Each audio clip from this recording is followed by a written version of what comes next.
Jeg arbejder med det bevidste sind, men jeg arbejder også med det ubevidste sind, altså med underbevidstheden. Vores bevidste sind, det vi ved, vores uddannelse, vores intellekt, det styrer 7% af vores adfærd. Mens underbevidstheden, altså det vi er ubevidst om, det styrer 93% af vores adfærd. Så de udfordringer, du har, de problemer, der er, du gerne vil have løst, de ligger i underbevidstheden. Det er derfra, de bliver styret. Det er derfor, de også er så svære indimellem at finde ud af, hvad er det handler om.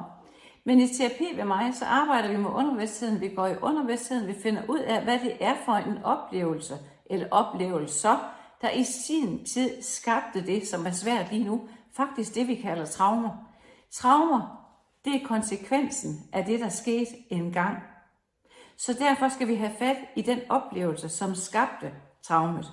Så det vil sige, når du har været i terapi ved mig, og du går ud af døren, jamen så ved du, hvad det handler om. Du ved, hvad det er, du har fået forløst, og hvad det er, vi har arbejdet med. Og den bevidsthed, den kan hjernen også rigtig, rigtig godt lide.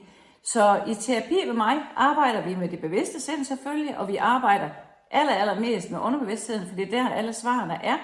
Og når du går ud af døren, så ved du, hvad det handler om. Og jeg oplever, at mine klienter, de får nogle rigtig gode resultater. Og jeg oplever faktisk også, at det ikke tager så lang tid. Der skal ikke så forfærdeligt mange sessioner til for at skabe en forandring.